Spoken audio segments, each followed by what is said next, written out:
You're watching India Today, and our top focus this evening remains on the violence along the Indo-Pak border, the border barbarity and the Pak Army's efforts to escalate tension along the border are closely related to the political developments in Pakistan. The whole tussle is between Nawaz Sharif and Raheel Sharif to gain control of the army via Raheel's successor.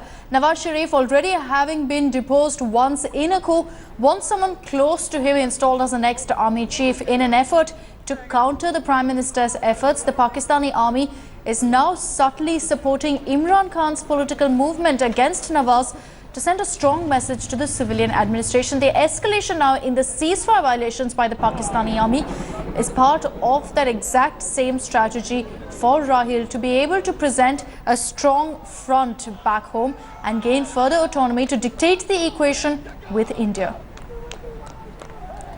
Going across now to our managing editor of TV Today Network, Rahul Kanwal. Rahul, what does the Modi government make of the mutilation of the body of an Indian soldier, and how is the army likely to respond now?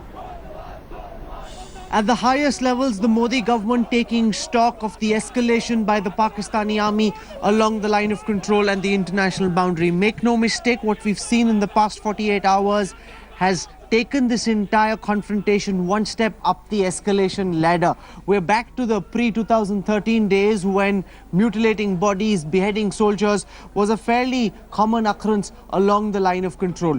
The government taking a very stern view of this Pak army action. They're not in any confusion whatsoever. They don't believe for a moment that this was the handiwork of Pakistani terrorists. These were Pakistani border action teams which had a heavy influx of Pakistani commandos. That's the way the Indian government is perceiving the situation. Also, we heard India's DGMO announce after the surgical strikes that operations were over, that India had no intentions of going out and carrying out any more cross-border raids or any form of escalation from our side. But given what's happened in the Machil sector, also what we've seen in Tangdhar and in Mender, the Indian government now saying that is no longer valid. Pakistan has provoked us. The body of an Indian soldier has been mutilated. The response will be very stern. That's the message that's gone out from the Prime Minister, from the National Security Advisor, from the Home Minister as well. Everyone they're speaking to in the forces, the DG of the BSF, the Army Chief, the instruction that's being conveyed is India must hit back and hit back hard.